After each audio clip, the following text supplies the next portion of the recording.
Hey, is that folk music that you play there? What is that? How do you call that folk music? I think it was Studs Terkel who asked Big Bill Brunzi, did he consider his blues music to be folk music? And Big Bill says, well, never heard no horse.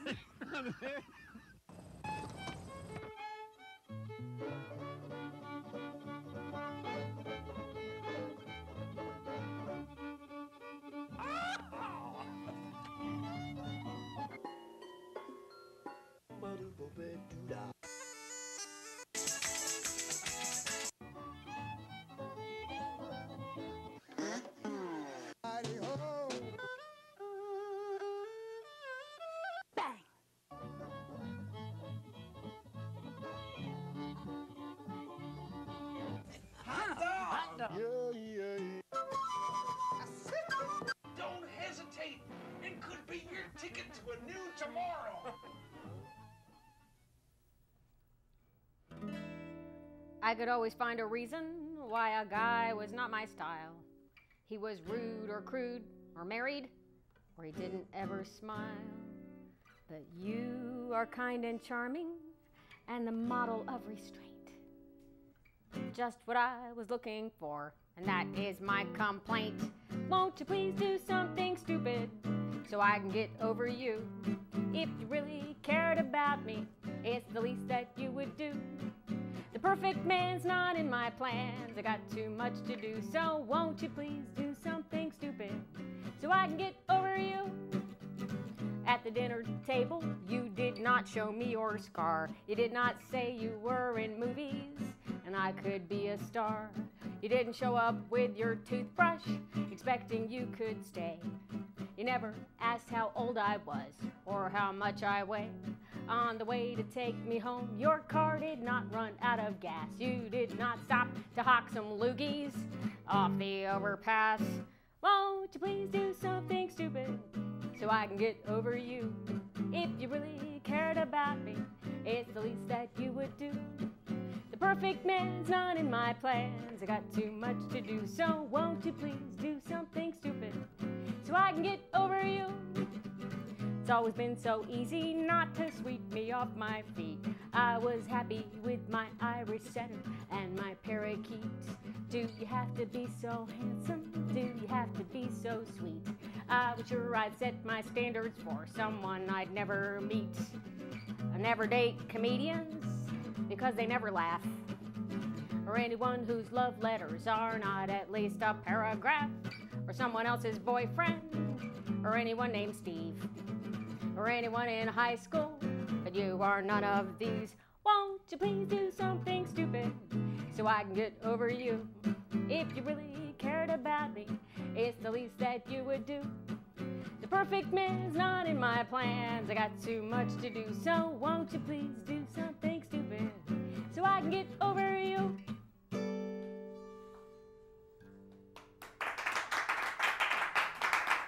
All right. Thank you. The show is Horses Sing None of It. My name is Ralph Litwin, and our guest today is the professional smart aleck, Carla Ulbrich. Welcome to the show. Thank you for having me. Pleasure to be here.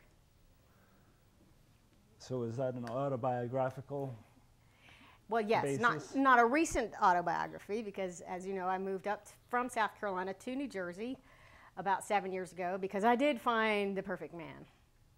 So that's a past chapter, but still speaks to some people, so I still sing it. It's very different, New Jersey and South Carolina. Very, very different places. I've found a lot of people up here don't know much about South Carolina. My neighbor didn't even know there were two Carolinas. So I told him it was East and West. But I don't understand why people don't know anything about South Carolina. We have lots of famous people from there. Hootie and the Blowfish, Stephen Colbert, Vanna White. Vanna White. Vanna White, yes, she's from South Carolina. We're very proud of her because she can spell. As long as the letters light up first. Which brings us to what we're not known for, of course, in South Carolina. Great public education. We're not usually in the top 10 states or even in the top 48. Which brings us to our state motto, thank God for Alabama. But the one big thing, of course, you probably already know this, the big thing that we're known for in South Carolina is we are where the Civil War started. It's still going, of course. We're determined to finish the job, break off and form our own country, because you know what they say. If at first you don't succeed, try again. Thank you. Well, if you hated that, wait till you hear this.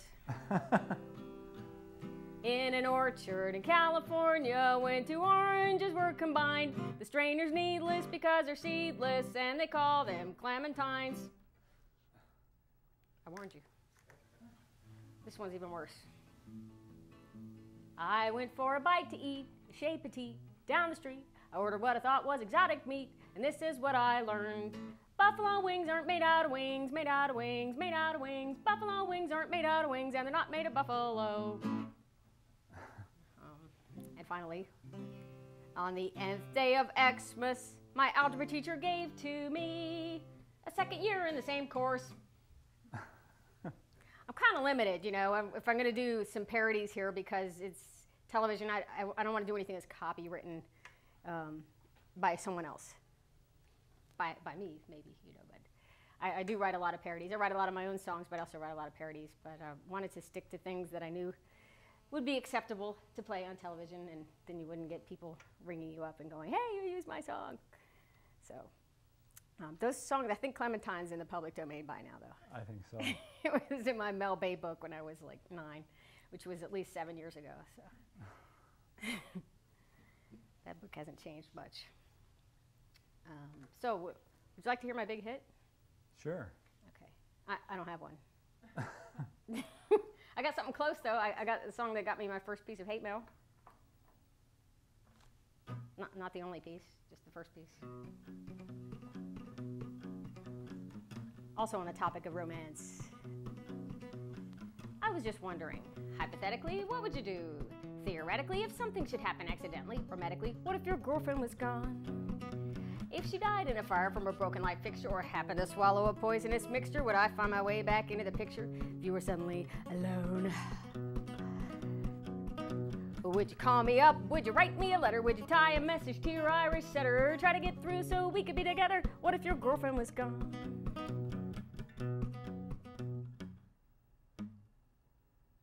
Let me just stop right here, because I can tell, like, everybody's wondering, why isn't this song a huge hit? It's fantastic. And I, too, am baffled by this. But you're also thinking, you know, Carla, the key to success in the music business, and in life, really, is persistence. So just keep singing that song and don't ever change a word of it. Well, I'm afraid you're too late. I've already rewritten the entire song. A parody of my own song. I got permission from myself. And I wrote this when I was sick. I had, you know, kidney failure and a bunch of other things, and I lost a lot of weight. And then I went on a Candida diet. Have you ever heard of the Candida diet? Yep. You have? Have you done it? No. It's really hard. You know why they call it the Candida diet, right? Why? Because you can't eat a thing. No wheat, no dairy, no sugar, nothing with yeast, no beer, no chocolate, no reason to live, basically. And I got too thin. I'm all better now. But briefly, I was too thin. And I wrote this. I was just wondering, hypothetically, what would you do? Theoretically, if something should happen accidentally or medically, what if your butt was gone? If sitting in a wooden chair felt like tax and you found you had nothing to hold up your slacks because instead of a butt, you just had a crack, something would have to be done. Would you write Dear Abby for advice in a letter? Put a cushion in your chair to make it feel better. Try to fatten up with brie and cheddar. What if your butt's gone? If your butt disappeared without a trace and everyone looked all over the place, why do you have that look on your face? Okay, it could happen to you. If that booty patootie, that sweet derriere, were now inexplicably no longer there, how soon would you miss it? How much would you care? What do you think you would do? Would you call me up? Would you fall to pieces? Would you make it the topic of your doctoral thesis? Try to go out and find a prosthesis. What if your butt was gone? They make them, you know. I saw one at Spencer's. A butt, as you know, could be curvy or flat, dimpled or pimpled, skinny or fat, just like an opinion. Everyone's got one, but what if your butt was suddenly not one? If something should happen, hypothetically, what would you do? Theoretically, if something should happen accidentally or medically, what if your butt's gone? Would you call me up? Would you start confiding how you tried to make it grow with fluorescent lighting? How you had to give up horseback riding? What if your butt's gone? Would you realize there's a good selection shopping for clothes in the children's section? Go to your closet, make a commotion, take all your pants and throw them in the ocean. Ooh, sing along, here we go. Does your butt hang low? Does it wobble to and fro? Can you tie it in a knot? Can you tie it in a bow? Can you sling it over your shoulder like a continental soldier? What if your butt was gone?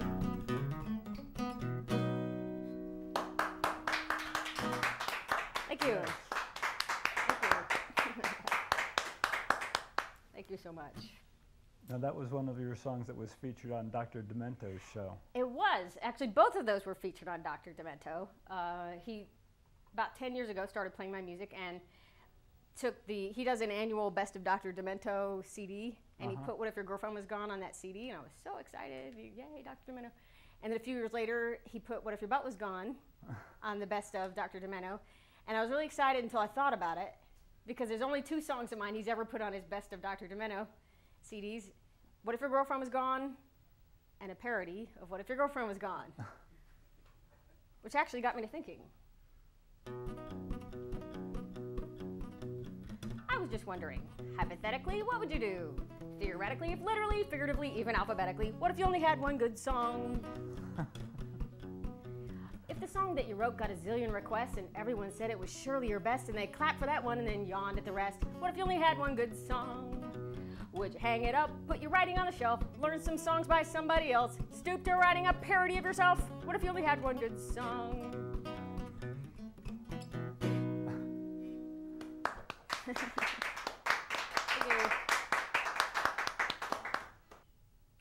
So Carla, we should let people find out how they can find out more about your recordings and your performance schedule. Absolutely. I'm online, as is everybody. I'm carlau.com, CARLAU.com. I just gave up on the last name ever getting spelled right. That was smart. Thank you. I bet you get misspellings of Litwin. It seems so simple, but I bet you get misspellings of it. Lipman. Yeah. Lipton? Do you ever get Lipton tea?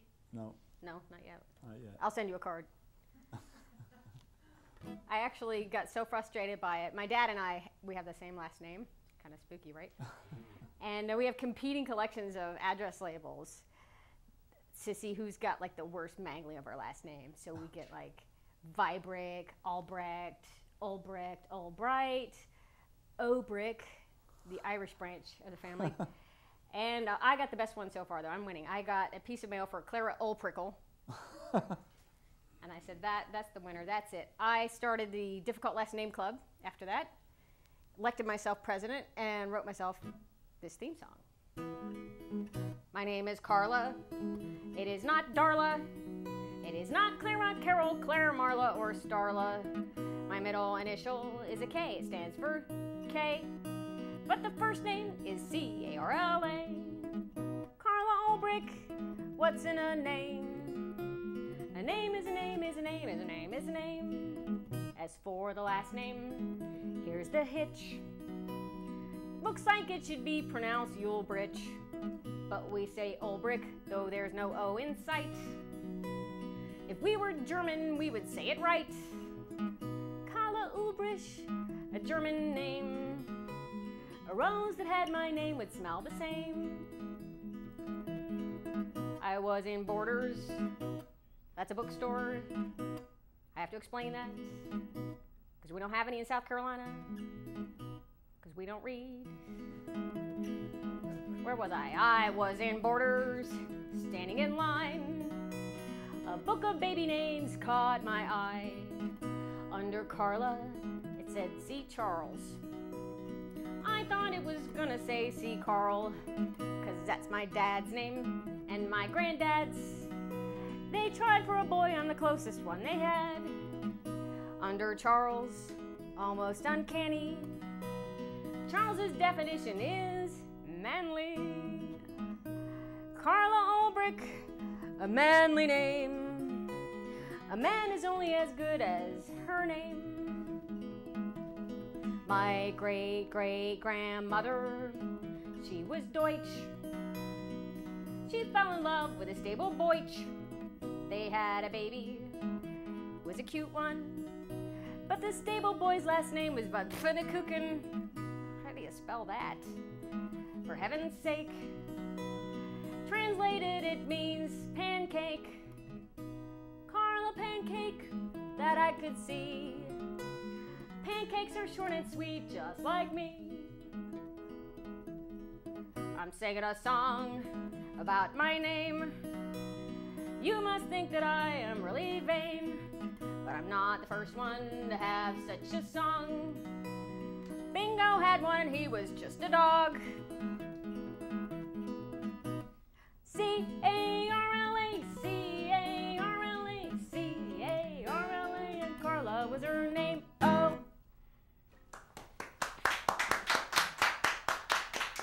Thank you. Very amusing. Thank you. You know, I played that at an outdoor festival, and someone was offended because I said bingo was just a dog. So easy to offend people now, isn't it? It can be. You're also an author. I am an author, yes. That is my book. And it's called How Can You Not Laugh at a Time Like This? And it's a collection of humorous essays about dealing with illness, and even harder, dealing with the U.S. healthcare system. If you can survive the U.S. healthcare system, you can survive anything. Would you like to hear a top 10 list out of that? Sure. Okay, this one's easy enough to read. This is called Top 10 Annoying Things to Say to Someone Who's Just Been Diagnosed. Nobody plans to walk into someone's hospital room and blurt out insensitive, inappropriate comments, and yet it happens all the time. Inappropriate comments when silence isn't awkward enough. Number 10, I knew someone who had that. She died. Great, thanks for the boost of confidence. Number 9, I know someone who has that. He's in perfect health. How can you be in perfect health if you have a diagnosis of a serious illness? Number 8, is that a form of cancer? Why don't you look it up? Number 7, is that a form of AIDS? Why don't you look it up? Number 6, and I got both of these on the same day. God is punishing you because you have a hidden sin in your life, and the devil's attacking you because you are doing God's work. Why don't you two get together before you come over and sort this out? Number 5, I'm sure it's nothing. You'll be fine. Great, I'll cancel all my appointments. Number 4, is it genetic? If you're not my twin, why does that matter? Number 3, have you tried, insert crazy idea here. Number 2, you don't look sick. You don't look insensitive. I guess appearances can be deceiving. And the number 1 annoying reaction to a diagnosis of serious illness. Is it contagious? Yes, and you can't leave until I lick your face. Little sampling from the book there. It's a very amusing book. Thank you. I guess you've heard some of those too. I think we've all heard some inappropriate comments at difficult times in our lives, so just about everybody can relate to being on one side of that equation or the other. I think I've said some stupid things myself. And you know, it leaves you being afraid to say anything. A lot of people just avoid coming to see you at all, even if you have the flu or anything. They're just like afraid they're going to say something stupid. They don't know what to do. So I thought I was being helpful by writing that, and then some people are like, oh no, I don't know what to say. So I don't want to scare people off to not visit people, but it left them feeling like I must have felt when I would share the stage with some of these wonderful other folk musicians, but some of them, as you know, only sing serious songs. And they're beautiful, wonderful songs, and I start to feel a little self-conscious about being the strange person in the equation, especially when they have those shows where there's 3 or 4 in the round, you know, 3 or 4 artists, and we all take turns going. And then, so it'll be like a song about saving the planet, song about how much they love their spouse, and then a song about my butt. I don't know. The segue can be a little awkward. So since I started feeling self-conscious about writing ridiculous songs, the only real solution was to write a self-conscious, ridiculous song about feeling self-conscious about writing ridiculous songs. It's kind of a homeopathic solution, actually. I sat and listened to each story. Deep, profound, evocatory. Courageous men who risked their lives, love songs written for their wives. And then it was my turn. I took my lyric sheet outside to burn, 'cause I had nothing to say. Nothing, nothing, nothing, nothing, nothing to say. Nothing, nothing, nothing, nothing, nothing to say. At home I was a poet, I treasured every line. Now that I am singing, I wish this song wasn't mine, 'cause I have nothing to say. I consulted all the rule books, my structure was intact. I used my dictionary, my rhymes were all exact. I had written something clever, I had written something smart. But everyone before me had just broken every single heart. I had nothing to say. Nothing, nothing, nothing, nothing, nothing to say. Nothing, nothing, nothing, nothing, nothing to say. At home I was hilarious, I laughed at every page. Now I think it's funnier that they let me on a stage, 'cause I have nothing to say. So I tried to be more serious and get outside my head. But everything worth saying That's already been said. See? My playing is not bursting with originality. I am not the first guitar player to play C, G, and D. I must have nothing to say. Nothing, nothing, nothing, nothing, nothing to say. Nothing, nothing, nothing, nothing, nothing to say. At home I was Chet Atkins with masterful technique. Seemed like such a great idea when I played it for my dad last week. Now I have nothing to say. I do not save the planet, not even just one tree. I don't stop abuse of children, or even those abusing me. My songs won't work in churches, not even at a peace rally. I must have nothing to say. Nothing, nothing, nothing, nothing, nothing to say. Nothing, nothing, nothing, nothing, nothing to say. At home I was a genius, now my songs all sound the same. When they introduce me, I wish they'd use a different name, 'cause I have nothing to say. Nothing, nothing, nothing, nothing, nothing to say.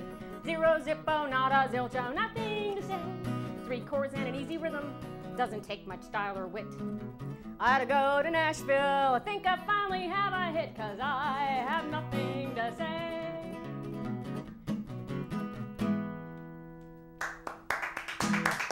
Yes. You are one of a kind, Carla. Oh, thank you. It's nothing.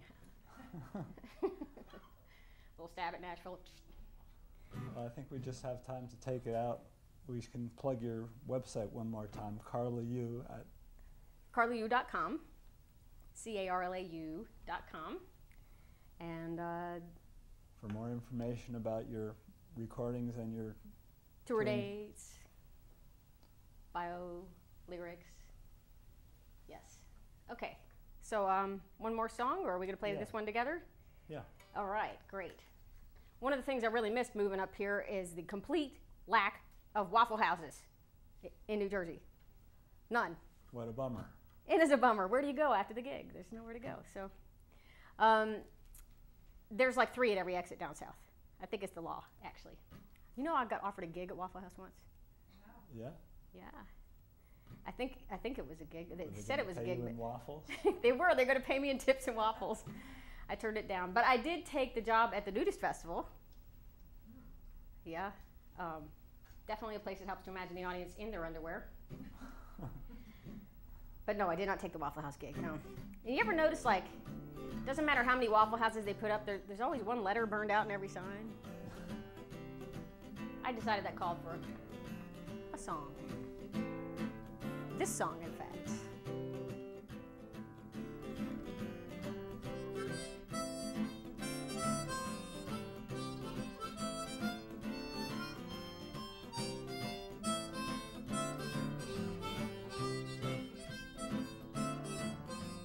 The guy who changes the light bulbs changes everything. He makes things as they once were. Security he brings. He's got power. He brings meaning. He shines light on things. The guy who changes the light bulbs changes everything.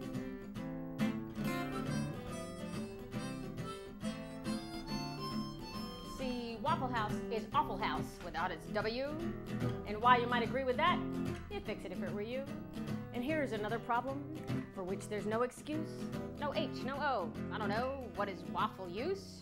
The guy who changes the light bulbs changes everything.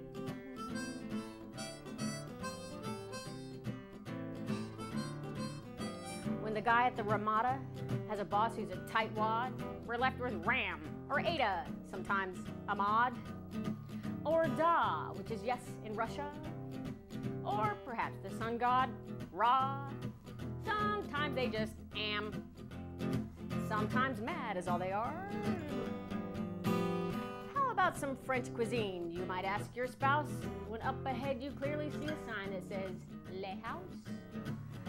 And whatever may befall me, may I never sink so low as to have to give it up for food and become a waffle hoe. The guy who changes the light bulb changes everything.